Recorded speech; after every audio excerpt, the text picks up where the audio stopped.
Teachings of the Buddha, setting the wheel of Dharma in motion. The Blessed One set the wheel of the most excellent Dharma in motion at Sarnath, and he began to preach to the 5 bhikshus, opening to them the gate of immortality and showing them the bliss of Nirvana.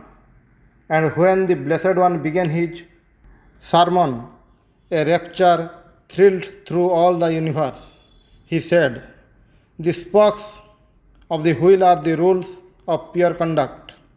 Justice is the uniformity of their length. Wisdom is the rim.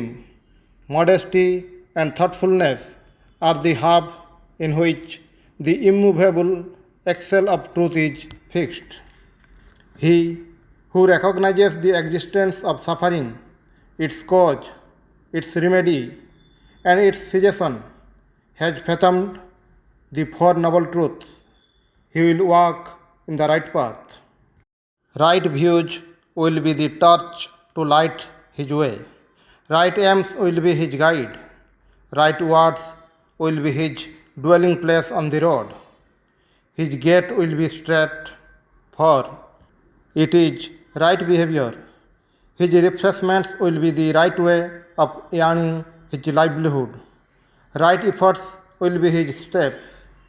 Right thoughts his breath, and peace will follow in his footprints." Then the Blessed One explained the instability of the self. Whatsoever is originated will be dissolved again. All worry about the self is vain. The ego is like mirage, and all the tribulations that touch it will pass away. They will vanish like a nightmare when the sleeper awakes. He who has awakened is freed from fear. He has become Buddha. He knows the vanity of all his cares, his ambitions, and also of his pains. Happy is he who has overcome all selfishness. Happy is he who has attained peace. And happy is he who has found the truth. Truth is noble and sweet. Truth can deliver you from evil. There is no savior in the world except truth. Have confidence in truth, though you may not be able to comprehend it, though you may suppose its sweetness to be bitter, though you may shrink from it at first. Trust in truth. The self is a fever. The self is a transient vision, a dream. But truth is wholesome. Truth is sublime. Truth is everlasting. There is no immortality except in truth. For truth alone abides forever. A man who stands alone, having decided to obey the truth, may be weak and slip back into his old ways. Therefore, stand together, assist one another, and strengthen one another's efforts. Be like brothers, one in love, one in holiness, and one in your zeal for the truth. Spread the truth and preach the doctrine in all quarters of the world, so that in the end all living creatures will be citizens of the kingdom of righteousness. Lead a holy life for the extinction of suffering. Then the Buddha speaks on compassion.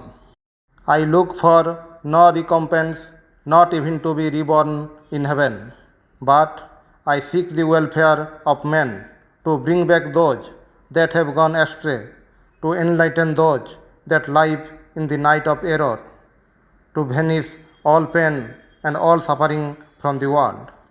Not for the sake of my own well-being, I practice universal benevolence, but I love benevolence because it is my desire to contribute to the happiness of living beings. Whatsoever may be the cause of your suffering, do not wound another. Whosoever hurts and harms living creatures, destitute of sympathy for any living thing, let him be known as an outcast. Goodwill toward all beings is true religion. Cherish in your heart boundless goodwill to all that lives. The distinctive signs of true religion are goodwill, love, truthfulness, purity, nobility of feeling, and kindness. All beings long for happiness, therefore, extend your compassion to all. Hatred never ceases by hatred, by love alone it ceases. This is an ancient law. Forbearing patience is the highest asceticism. Nirvana is supreme, say the Buddhas. For he is not a recluse who harms another, nor is he an ascetic who molests others. By inflicting pain on others, he who wishes his own happiness is not released from hatred, being himself entangled in the tangles of hatred. As a mother, even at the risk of her life, protects her son, her only son. So let him who has recognized the truth cultivate goodwill among all beings without measure. The charitable man is loved by all. His friendship is prized highly.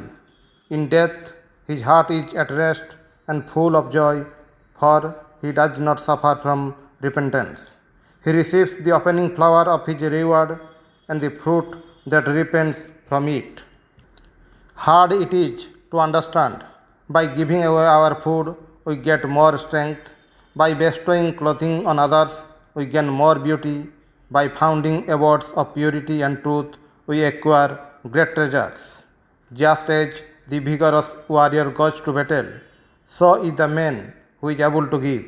Loving and compassionate, he gives with reverence and banishes all hatred, envy, and anger. The charitable man has found the path of liberation. He is like the man who plants a sapling, securing thereby the shade, the flowers, and the fruit in the future years. Even so is the result of charity. Even so is the joy of him who helps those that are in need of assistance. Even so is the great nirvana. Immortality can be reached only by continuous acts of kindness, and perfection is accomplished by compassion and charity. That which is most needed is a loving heart.